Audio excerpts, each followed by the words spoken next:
شاہی چور سلطان محمد غزنوی کے زمانے میں چوریاں زیادہ ہونے لگی تو چوروں کو پکڑنے کے لیے شاہ نے یہ تدبیر کی کہ شاہی لباس اتار کر چوروں سا پھٹا تھا لباس پہن کر شہر میں گشت کرنے لگے۔ ایک جگہ دیکھا کہ بہت چور اکٹھے بیٹھے ہیں۔ بادشاہ بھی وہاں جا کر بیٹھ گیا۔ چوروں نے پوچھا تم کون ہو؟ بادشاہ نے کہا میں بھی تم جیسا ایک آدمی ہوں۔ چوروں نے سمجھا یہ بھی کوئی چور ہے۔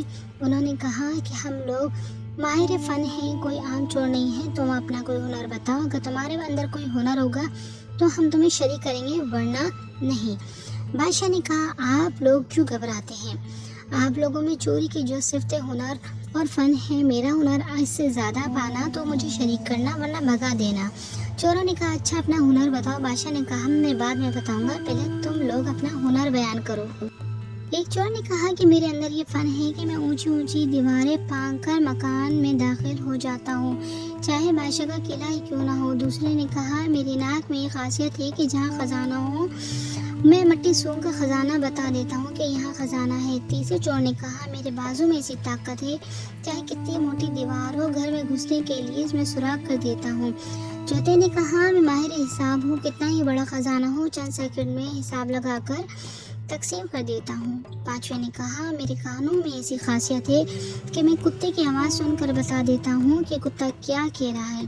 چھٹے نے کہا میری آنکھوں میں یہ خاصیت ہے کہ جس کو اندھیری رات میں دیکھ لیتا ہوں دن میں اسے پہچان لیتا ہوں۔ اب سب چوروں نے بادشاہ سے پوچھا اے چور بھائی تمہارے اندر کیا خاص بات ہے؟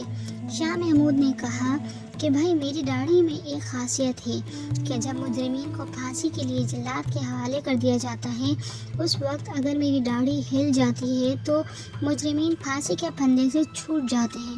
یہ سن کر چور مارے خوشی کے کہنے لگے کہ آپ تو چوروں کے قطب ہیں، جب ہم کسی مصیبت میں پھنسیں گے تو آپ ہی کے ذریعے ہم کو خلاصی ملے گی، لہذا فیصلہ ہوا کہ آج بادشاہ کے ہاں چوری کی جائے، کیونکہ آج سب اراکین نہایت پاورفل ہیں اور مصیبت سے چھڑانے والا داڑھی والا بھی ساتھ ہے، لہذا سب بادشاہ کے محل کی طرف چل پڑے۔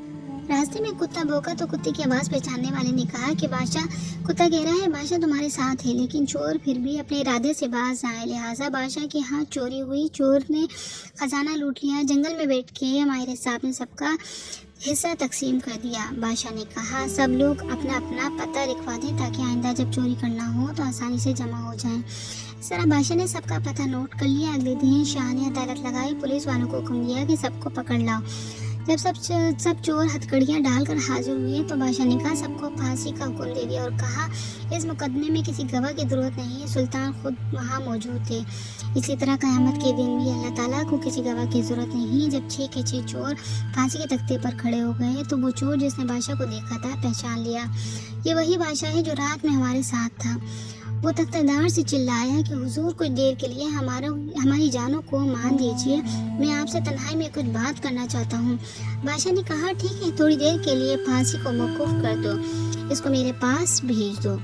چور نے حاضر ہو کر کہا کہ اے بادشاہ ہم میں سے ہر ایک نے اپنا ہنر دکھایا، لیکن ہمارے سب کے سب ہنر جن پر ہم کو ناز تھا انہوں نے ہماری بدبختی کو اور بڑھا دیا۔